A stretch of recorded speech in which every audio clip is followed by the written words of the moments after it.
The crafty crane and the craftier crab. A heron lived near a big lake which was full of fishes and other water creatures. The heron had grown so old that he could not catch fishes from the lake anymore. They became lean and weak with every passing day due to lack of food. Unable to bear the hunger anymore, he hit upon a plan. As planned, he sat at the edge of the lake for everybody to see and began crying. On seeing this, a crab took pity on him and went near. "Uncle, what is the matter? Why are you crying instead of catching fishes?"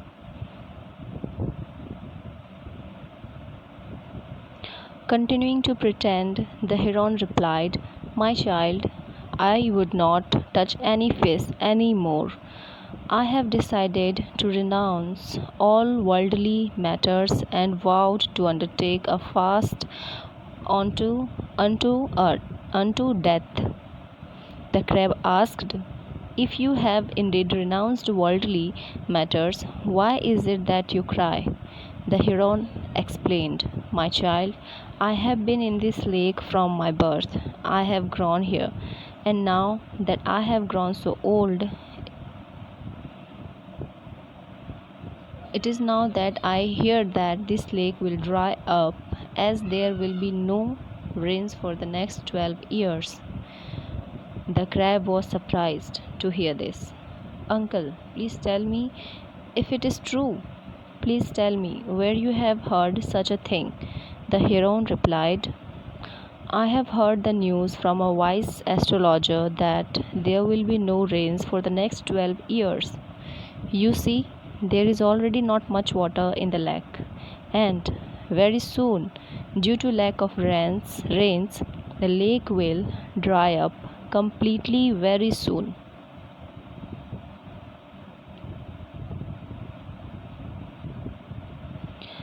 The crab was taken aback by the news of what is to befall on them, and went to tell this to other water creatures. On hearing this piece of news, everybody started to panic. They believed the heron, as he was not trying to catch any fish at all. So they met the heron to seek advice.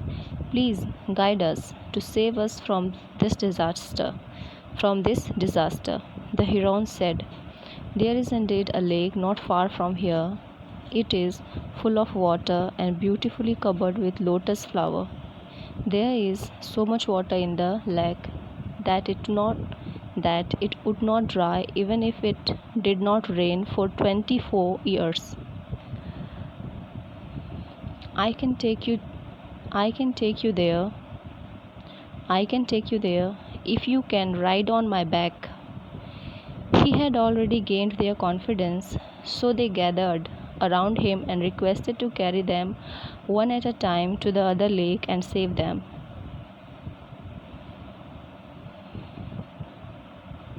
The wicked heron had succeeded in his plan.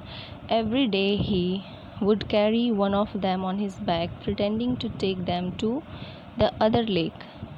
After flying a little away from the lake, he would smash them against a rock and eat them up.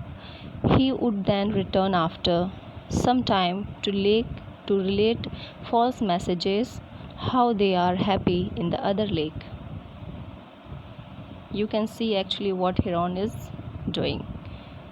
So after that, this happened for many days.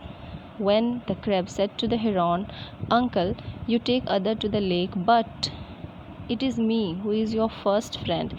Please take me to the other lake to save my life." The heron was happy to hear this. He thought to himself, "Having fish every day has become monotonous. It is good that I will get to eat a crab today for a change." Having thus decided, the heron started carrying the crab to the same rock. The crab looked down from above and saw the heap of bones and skeletons. At once, the crab understood what the heron was up to.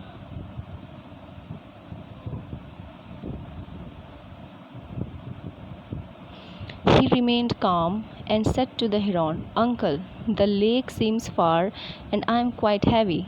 You must be getting tired. Let us stop for some rest." The heron was confident that there was no way the crab can escape from him in the sky. The heron replied, "There is no lake for real. This trip is for my own meal. As I do every day, I will smash you against a rock and make a meal out of you." When the heron confessed the truth, the crab got hold of the heron's neck with its strong claws and strangled him to death. The crab laughed at himself that he had saved himself and the other water creatures from the trick played by the heron, and he dragged the heron back to the lake.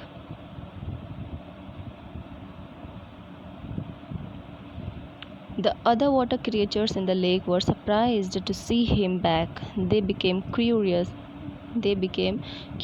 and asked all sort of questions. The crab laughed and replied, "We were being made fools. The heron was an impostor, and what he told about the lake drying up was false.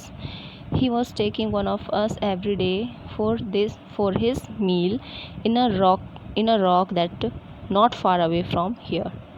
He proudly said, "I understood what he was up to and have killed the trickster. There is no need to worry, for we are safe in this lake. It is not going to dry up at all."